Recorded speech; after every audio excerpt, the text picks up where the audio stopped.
છેલ્લા કેટલાક સમયથી આ જે ટીએમટી સળિયા છે એના ભાવ બહુ ગગડી ગયા હતા, પરંતુ અચાનક આ ટીએમટી સળિયાના ભાવની અંદર તમે કોઈ કન્સ્ટ્રક્શન કરાવતા હોય અથવા તમારું કંઈક નવું ઘર બનતું હોય તો એમાં તમને ખ્યાલ હશે કે જે ટીએમટી સળિયા હોય છે એ કન્સ્ટ્રક્શન કોસ્ટની અંદર બહુ મુખ્ય રોલ ભજવતો હોય છે। આ વાત અત્યારે હું તમારી સાથે એટલા માટે કરી રહ્યો છું કે છેલ્લા કેટલાક સમયથી આ જે ટીએમટી સળિયા છે એના ભાવ બહુ ગગડી ગયા હતા, પરંતુ અચાનક આ ટીએમટી સળિયાના ભાવની અંદર ઉછાળો આવી ગયો છે। ભાવ ખાસા એવા વધી ગયા છે અને હજુ પણ વધે એવી કેટલાક સંભાવના વ્યક્ત કરી રહ્યા છે। તો આગામી દિવસોની અંદર તમારું જે કન્સ્ટ્રક્શન કોસ્ટ છે એ વધી શકે છે। તો આના વિશે હું તમારી સાથે વાત કરીશ। મારું નામ રાજેશ શાહ છે અને તમે જોઈ રહ્યા છો ગુજરાતના સૌથી મોટા ડિજિટલ ન્યૂઝ પ્લેટફોર્મ ખબર છે .com। કન્સ્ટ્રક્શનની અંદર ટીએમટી જે સળિયા એટલે સ્ટીલ રોડ્સ આવે છે એનું બહુ જ ઇમ્પોર્ટન્ટ રોલ હોય છે। રેતી, કપચી, સિમેન્ટ, ઘણી બધી એવી બાબતો હોય જે કન્સ્ટ્રક્શન કોસ્ટ પર અસર કરે। તમારું મકાન કેટલા રૂપિયામાં બનશે એ એની પર આધાર હોય, એટલે સિમેન્ટના ભાવ વધે, રેતી કપચીના ભાવ વધે, ઈંટના ભાવ વધે તો તમારું કન્સ્ટ્રક્શન કોસ્ટ વધી જાય। એવી જ રીતના ટીએમટી સળિયા છે એનો પણ બહુ જ મોટો રોલ છે।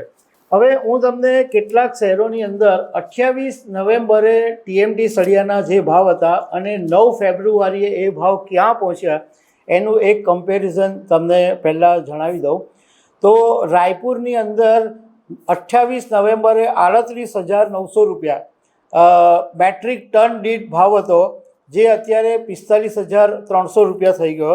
રાયગઢમાં 38,400 રૂપિયા હતો, એ 45,000 થઈ ગયો। કોલકાતામાં 39,200 રૂપિયા હતો, એ 46,000 થઈ ગયો। રાઉરકેલાની અંદર 39,400 હતો, એ 46 થઈ ગયો। હૈદરાબાદની અંદર 41,500 હતો, જે 49,000 થઈ ગયો। ચેન્નાઈ 43,000 હતો, જે 49,000 થઈ ગયો। મુંબઈની અંદર 42,800 રૂપિયા મેટ્રિક ટન દીઠ ભાવ હતો, એ 39,600 થઈ ગયો। જાલનામાં 42,800 હતો, એ 49,500 થઈ ગયો। ગોવામાં 44,200 હતો, જે 50,200 થઈ ગયો।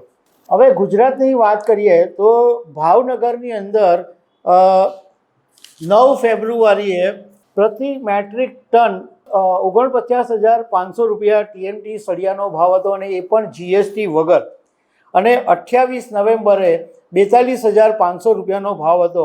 મતલબમાં ખાલી થોડાક જ દિવસોની અંદર આ લગભગ 7,000 રૂપિયા મેટ્રિક ટન દીઠ ભાવ વધી ગયો।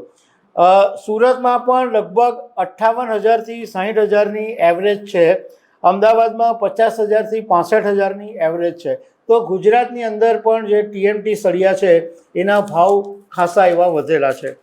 હવે તમને એમ થશે કે આ સળિયાના ભાવ અચાનક વધી કેમ ગયા, તો એની પાછળના જે કારણો છે તો કારણ એવા છે કે એક તો આયર્ન ઓર, કોકિંગ કોલ, મેંગેનીઝ અને સ્ક્રેપ જેવા જે કાચા માલ છે એના ઇન્ટરનેશનલ લેવલે અને સ્થાનિક લેવલે ભાવમાં તીવ્ર વધારો થયો છે અને આને કારણે જે ઉત્પાદન ખર્ચ છે, જે સળિયાનું ઉત્પાદન કોસ્ટિંગ આવે છે એ વધી ગયું છે, એટલે ભાવ વધી રહ્યા છે। બીજું કે ભારત સરકારે સ્ટીલની આયાત ઉપર 11-12% સેફગાર્ડ ડ્યુટી 3 વર્ષ માટે લાગુ કરેલી છે, જે આમ ઓલરેડી એપ્રિલ 2025થી શરૂ થઈ ગઈ છે।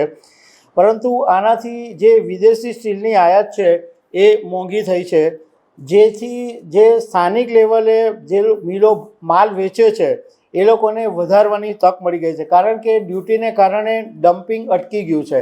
એટલે આ બધા જે સ્થાનિક લેવલો છે એ કાર્ટેલ કરીને ભાવ ઉચકી ગયા છે। બીજું કે ઇન્ફ્રાસ્ટ્રક્ચર અને કન્સ્ટ્રક્શન છે એની ડિમાન્ડ વધી રહી છે। આપણે બજેટમાં પણ જોયું કે ઇન્ફ્રાસ્ટ્રક્ચર ઉપર સરકાર બહુ જ ભાર આપી રહી છે અને પ્રધાનમંત્રી નરેન્દ્ર મોદીએ પણ ઇન્ફ્રાસ્ટ્રક્ચર અને ડેવલપમેન્ટની વાત કરી હતી। ખાસ કરીને ગવર્મેન્ટ જે પ્રોજેક્ટ છે infrastructure mission 2047, express way, port, airport, આ બધાને કારણે પણ સ્ટીલની માંગ વધી છે અને જાણકારોના કહેવા મુજબ 2026ની અંદર સ્ટીલની માંગમાં 8% વધારો થવાની સંભાવના છે. આ ઉપરાંત એનર્જી, ફ્યુઅલ, ટ્રાન્સપોર્ટેશન આ બધાનું કોસ્ટિંગ પણ વધ્યું છે, જેની પણ ઇમ્પેક્ટ આ સળિયાના ભાવ ઉપર પડી રહી છે. તો આગામી દિવસોમાં તમને જે કન્સ્ટ્રક્શન કોસ્ટ છે એ વધારે મોંઘું થઈ શકે છે. તો દર્શક મિત્રો, આવી અનેક વાતો સાથે અમે તમને મળતા રહીશું. આભાર.